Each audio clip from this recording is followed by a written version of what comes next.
আসসালামু আলাইকুম সুপ্রিয় দর্শক। আজকে আপনাদের মাঝে একটি চকলেট স্পঞ্জ কেক বেস নিয়ে হাজির হয়ে গেলাম। আজকে কোনো প্রকার দুধ, তেল, ওভেন ছাড়া ১ কেজি ৪ ডিম দিয়ে চুলায় বানানো নরম, সফট, তুলতুলে chocolate sponge cake base recipe share করছি সহজভাবে।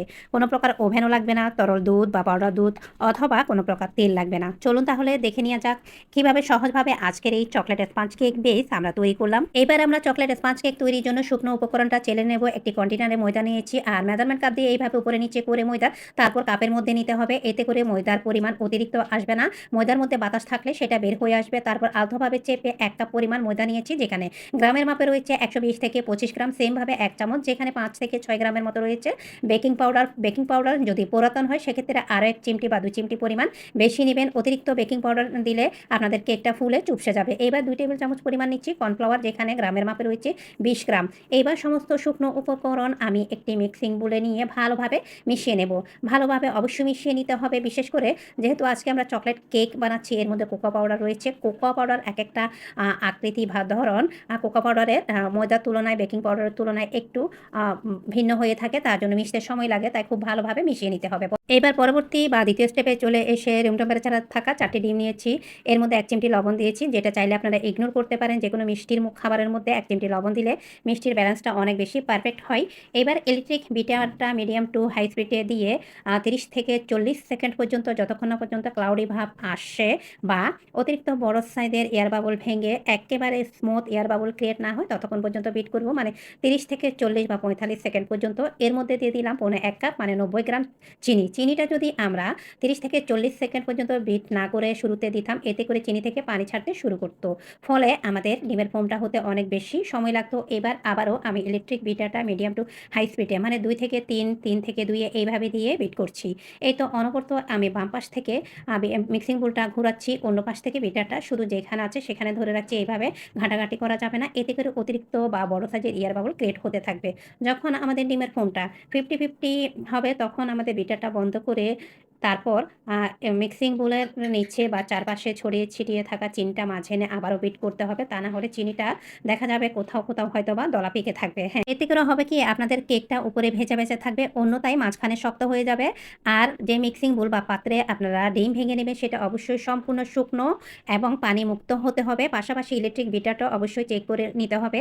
তা না হলে আপনাদের ডিমের ফোম কখনোই পারফেক্টভাবে হবে না বা ডিমের ফোমের পারফেক্ট রেজাল্ট আসবে না। এবার ততক্ষণ পর্যন্ত বিট করব যতক্ষণ না পর্যন্ত ডিমের সাদা অংশ, হলুদ অংশ এবং পাশাপাশি চিনিটা গলে পারফেক্ট ফোমে পরিণত না হয়। যখন ইলেকট্রিক বিটার থেকে মিক্সিং বোলের মধ্যে ডিমের ফোম ফেলবো আর ফোমটা কয়েক সেকেন্ড থেকে ডেবে যাবে, বুঝতে হবে আমাদের ডিমের ফোমটা পারফেক্টভাবে হয়ে গিয়েছে। সাথে চিনির কচকচানি আছে কিনা সেটা একটু চেক করে নেবেন। এবার দিয়ে দিচ্ছি ১ চামচ, যেখানে ৫ থেকে ৬ ml মতো হবে চকলেট ইমালশন দিয়ে আরও ১০ থেকে ১৫ সেকেন্ড পর্যন্ত বিট করে নেব। এর থেকে বেশি বিট করার কোনো প্রয়োজন নেই। এবার স্প্যাচুলা দিয়ে একটু গুছিয়ে নিলাম সমস্ত ফোম।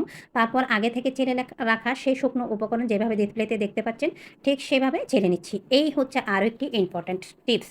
এই জায়গায় এসে অনেকে অনেক বেশি ভুল করে থাকেন।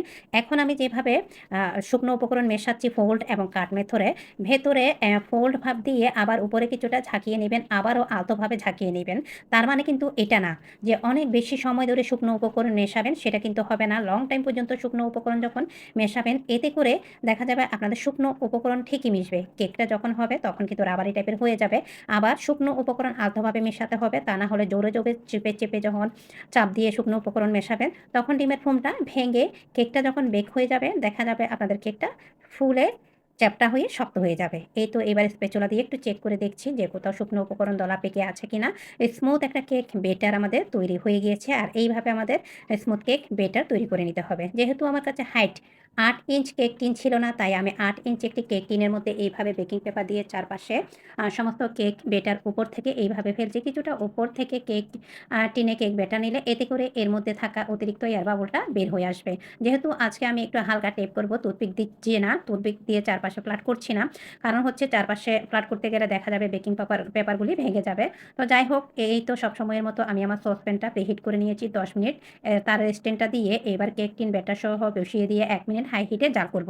অনেকেই আপনারা জানতে চান যে চুলার জালটা কতটুকু দিতে হবে, সেটাও আপনাদের সাথে শেয়ার করছি। ১ মিনিটে হাই হিটে জাল করার পরে এই অবস্থায় যেহেতু আজকে ৪ টা ডিম দিয়ে ১ কেজি চকলেট স্পঞ্জ কেক আমরা তৈরি করছি, সেজন্য জালটা আমাদের চুলার জাল এইভাবেই রাখতে হবে। একদম লো চাইতে একটু হালকা বাড়িয়ে দিয়েছি, যেহেতু আমরা ১ কেজি চা ডিমের একটা স্পঞ্জ কেক তৈরি করব। তো ঢাকা দিয়ে মোটামুটি আমি ৩৫ থেকে ৩৮ মিনিট পর্যন্ত রেখেছি এই অবস্থায়। যখন টুথপিক দিয়ে চেক করলাম আর উপরে এইভাবে হাত দিয়ে টাচ করলাম, একটু চাপ দিলাম।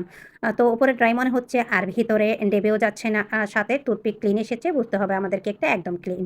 মানে ভেতর থেকে ভালোভাবে হয়ে গিয়েছে। সম্পূর্ণ ঠান্ডা করে এবার ডিমোল্ড করে আপনাদের সাথে শেয়ার করছি। আলহামদুলিল্লাহ ৪ টি মাত্র ডিম দিয়ে কোনো প্রকার ওভেন ছাড়া, দুধ ছাড়া, তেল ছাড়া একদম চুলায় পারফেক্ট ১ কেজি নরম তুলতুলে সফট একটা স্পঞ্জ কেক তৈরি করে ফেললাম। এই চকলেট স্পঞ্জ কেক এবার আপনারা আপনাদের মনের মতো ডেকোরেশন করে ডেলিভারি করতে পারেন। মনের মতো করে সাজাতে পারেন।